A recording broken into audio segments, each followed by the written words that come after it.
Pada pertemuan ini akan saya bahas kekongruenan dan kesebangunan, yaitu matematik kelas 9 SMP semester 1 dengan metode belajar audio visual tutor. Jadi saya jelaskan dulu teori dan soal pengantar, bisa kamu ulang, bisa dicatat juga, di skip videonya, di pause ya.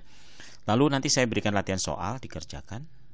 Dan tolong nanti semuanya harus aktif mengerjakan, dan bisa kamu lihat nanti koreksi kesalahannya berapa.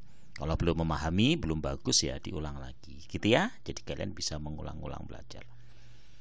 Baik, kita mulai dari konsepnya. Apa itu kongruen, apa itu sebangun? Perhatikan 4 gambar ini. Kongruen itu artinya persis sama. Sebangun itu mirip doang. Mana yang persis sama? Nomor 1 dan 2. Bentuknya sama, ukurannya sama, gedenya sama. Maka dia kongruen, persis sama. Kalau sebangun itu bentuknya doang yang sama, tapi ukurannya beda. Satu gede, satu kecil, 1 dan 3. Itu namanya disebut sebangun. Gampangnya dalam bahasa awam, kongruen itu persis, bentuk ukuran sama. Sebangun itu mirip, bentuknya sama, tapi ukurannya beda.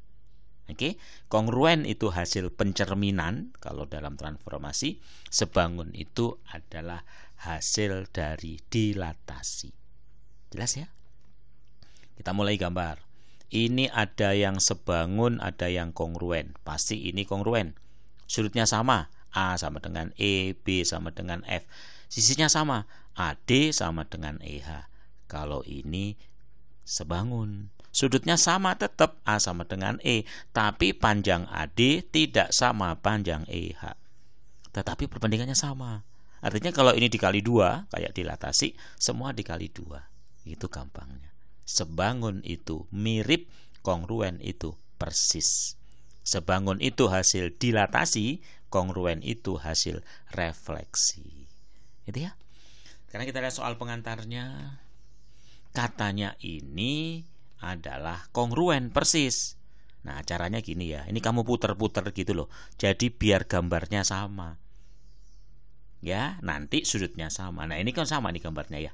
Jadi titik P itu dapat mewakili titik A loh. Kalau gini udah enak. Kiri-kiri, kanan-kanan, tengah-tengah. Berarti X-nya 94.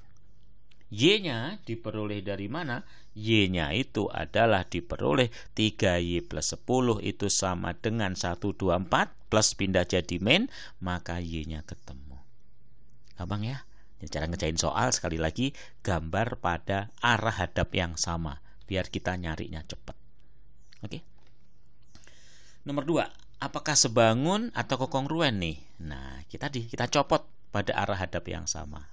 Oke, ini 48, 18 dibagi 6 itu 3 ya. Ini juga 18 dibagi 6 itu 3, 12 dibagi 9. Apakah begitu? Nah, kita lihat. Yang jelas ini tidak kongruen karena nggak persis sama. Apakah nggak sebangun? Ntar dulu. Ya, ini bisa sebangun dengan itu loh ya. 18 dibagi 2 itu 9, 12 bagi 2 itu 6. Betul nggak? Ini kan pasti ya, sehadap itu sama. Jadi kita juga bisa mengatakan bahwa ini kita putar jadi kayak gini. Tuh, sekarang udah persis sama ya. 18 dibagi 2, 9, 12 bagi 2 itu 6. Jadi ini merupakan suatu bentuk yang sebangun. Ya dah. Jadi sebangun yes, kongruen no. Bisa? Next, ini pun juga gitu ya. Kita belah sehingga pada arah hadap yang sama, kita copot, lalu kita puter ini ya. Biar sama. Tuh, udah. Maka kita bisa mendapatkan sekarang. Dan panjangnya adalah diketahui tadi. Begitu posisinya. Ini 2, ini 1 ya, karena 3. Betul? Sehingga dapat saya copot dengan posisi ditanya DE, maka kita bisa melihat panjang semuanya itu 36, kita anggap Y gitu. Berarti ini adalah 36 dikurang Y yang di sini. Ini semua 36 itu Y, 36 min Y. Tinggal perbandingan. Pertama kamu cari Y, lihat gerakan kursor saya. 16 dibagi 2 tidak lain 36 min Y dibagi 3. 16 dibagi 2 itu 8, berarti 36 sama dengan 24, pindah jadi min, maka Y-nya dapat 12. Begitu Y12, perbandingan lagi, lihat gerakan kursor. X dibagi 3, maka sama dengan Y dibagi 2. Jadi gerakan perbandingan seperti gerakan kursor ini. Ketemu, dapat. Jadi berapa X-nya? Kali silang ya, bukan 2 kali 6, 3 kali 6, 18. Jadi panjang DE adalah 18. Oke. Berikutnya, mengenai belah ketupat. Tahu belah ketupat? Kalau kelilingnya 20 terbagi 5, 40, 10, 10, panjang diagonal QS. Tentunya Pitagoras. Ya dah. Kalau di sini Pitagoras diketahui PR-nya 844, pasti Pitagoras 345. Jadi panjang diagonal QS adalah 3 tambah 3, 6. Lalu ini kan dikali 2, 5 jadi 10. Maka semua dikali 2. Jadi kalau tadi panjang diagonal PR-nya itu 8, dikali 2, 16. 6 kali 2, 12. Kan hasil dilatasi. Jadi kalau tanya berapa luasnya, tinggal gunakan setengah diagonal 1, 16 diagonal 2. Maka dapat 96. Itu luasnya. Jelas ya? Oke, ini pun juga begitu. Kita suruh mencari berapa luas ABCD. Berarti kita potong menjadi 2. Oke, dan kita bisa menggunakan perbandingan. Gimana? Ini semua kan dikali 3. Iya dah? Dikali 3, 10 menjadi berapa? 15. Oh, maksud saya dikali 1,5. Oke ya? Maka semuanya kali 1,5. Berarti ini kali 1,5, 6. Jadi 9, ini kalikan 1,5, 12, 18. Maka luas trapesiumnya kita dapat. Cuma harus tahu tingginya. Tingginya dari Pitagoras. Ini kan 18. Kalau itu 9, maka ini pasti Pitagorasnya 3, 4, 5, 12. Betul? Masing-masing kita kali 3. 3, 4, 5 kali 3. 9, 12, 15. Itu sebagai tinggi. Jadi luas dari trapesium itu setengah diagonal 1 kali diagonal 2 kali tinggi. Tingginya 12. Jadi 162. Jelas ya? Next, berapa nilai A dan B? Berarti ini kita buat kesebangunan. Kalau kita lihat ini dikali 2 kan? Ya udah, berarti dibagi 2. Itu dibagi 2. Jadi A-nya dapat 10 dibagi 2, 5. Kan hasil dilatasi. Dan kita lihat sekarang bagaimana untuk mencari B. Kamu lihat B-nya bagaimana ini. Nah, lihat ini. Ini kan tadi 5, 25. Jadi 5 kali ya. Ya udah, ini kalikan 5. Maka B-nya itu adalah 4 kali 5, 20. Berarti jawabannya 25. Yaitu yang C tersebut. Nggak harus perbandingan. Kita bisa menggunakan dilatasi aja. Oke? Kalau sulit, perlu perbandingan.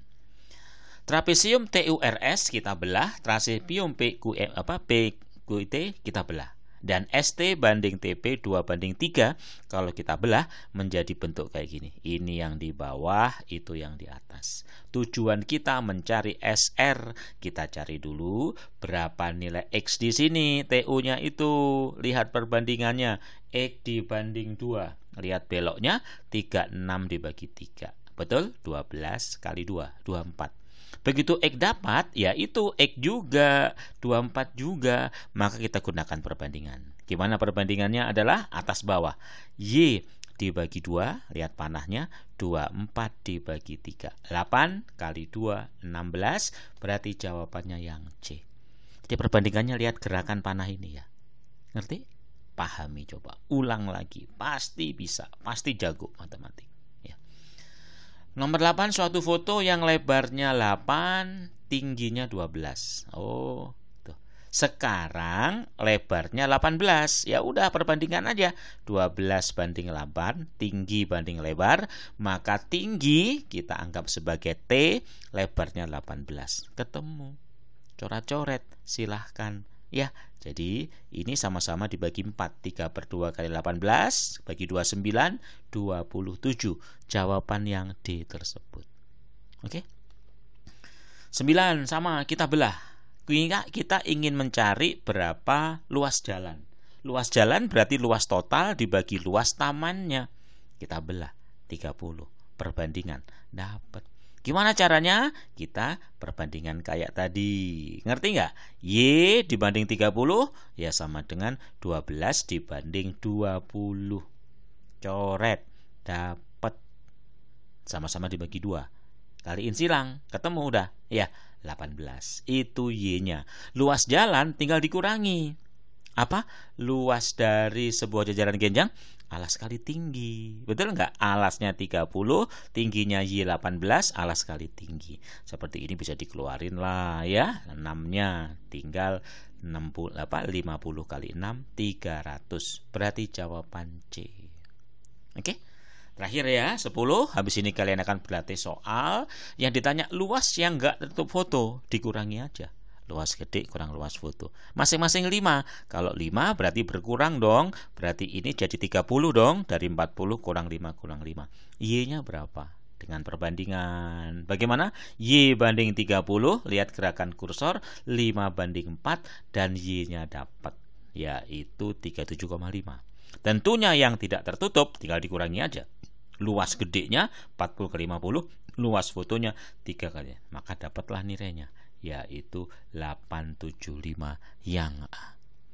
Itulah soal pengantar untuk kesebangunan kongruen. Hampir nggak ada rumusnya. Sebangun itu adalah mirip hasil dilatasi, sedangkan kongruen itu adalah persis hasil refleksi.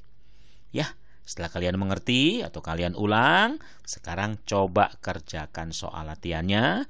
Ada 15 dalam 2-30 menit. Bisa kalian skip ya, kalian pause rekaman saya ini ya, dan akan saya tutup satu lembar ini dalam waktu 4 detik. 3 2 1. Saya berikan halaman berikutnya. Semua jawaban bisa dikirim ke WA saya ya, atau ke email. Nanti akan saya analisis sudah sejauh mana kemampuanmu dan akan saya berikan pembahasannya dalam bentuk video dan dalam bentuk PPT sehingga kalian bisa gunakan untuk menghadapi ulangan sekolah. Oke. Saya tutup dalam waktu 4 detik. 3 2 1. Saya tutup. Juga gitu ya, dalam 4 detik. 3 2 1. Ini soal terakhir. Saya tutup dalam 4 detik. 3 2 1. Ya.